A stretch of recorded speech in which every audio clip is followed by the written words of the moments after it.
अपने कर्मों का फल सबको यहीं कैसे मिलता है, पुत्र बनकर, बेटी बनकर, बहू बनकर, दामाद बनकर, तो कभी सास बनकर, ससुर बनकर, जिस जिसका तुम्हारे कर्मों के साथ लेना देना है। अपने कर्मों का फल इंसान कैसे भोगता है, दोस्तों इस कहानी के माध्यम से जानते हैं। जैसा करोगे वैसा फल मिलेगा।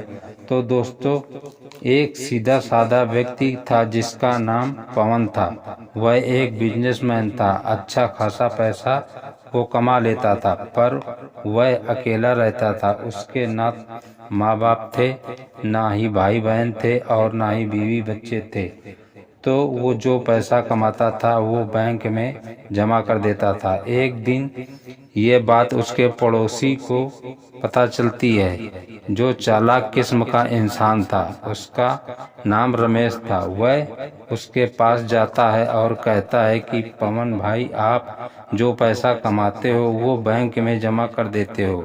इससे पैसा जितना है उतना बना रहता है। आप ये पैसा हमें दे दो तो हम इसे व्यापार में लगा देंगे, तो पैसा 3 गुना 4 गुना बढ़ जाएगा। तो पवन उसकी बातों में आकर उस पर विश्वास कर लेता है और वह पैसा उस पड़ोसी रमेश को दे देता है। कुछ दिन बाद पवन बीमार हो जाता है और एक गंभीर बीमारी का शिकार हो जाता है। इसी कारण उसकी मृत्यु हो जाती है। तो यह जानकर वह रमेश तो बहुत खुश हो जाता है कि हमें तो मुफ्त में इतना ढेर सारा पैसा मिल गया। कुछ समय बाद रमेश अपने लड़के की शादी करता है और 2 साल बाद उसके यहाँ एक पुत्र पैदा होता है और वह पुत्र कुछ दिनों के बाद बीमार हो जाता है। तो वो उसे लेकर डॉक्टर के पास जाता है। वो डॉक्टर कुछ दिनों तक उसका इलाज करता है, पर लड़के की बीमारी ठीक नहीं हो रही थी। इधर पैसा भी काफी खर्च हो गया था।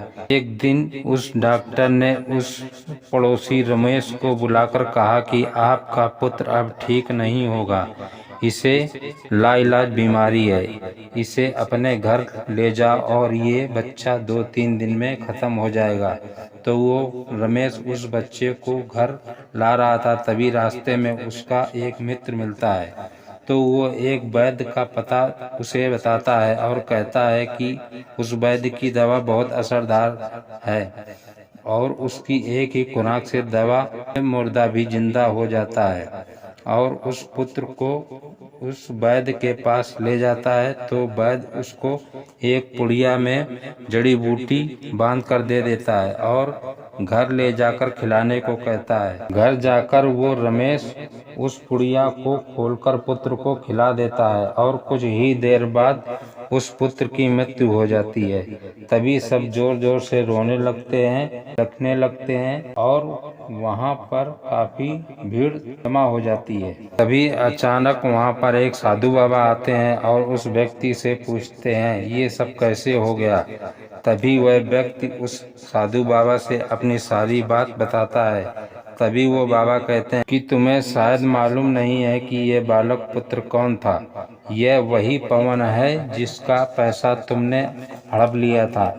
इसका कर्ज था तुम्हारे ऊपर और वह अपना कर्जा लेने आया था तुम्हारे पुत्र के रूप में, जो तुमने उसकी बीमारी में लगाया और उसका कर्ज पूरा हो गया तो वो चला गया। तो दोस्तों, इस कहानी से शायद आपको जरूर कुछ सीख मिली होगी।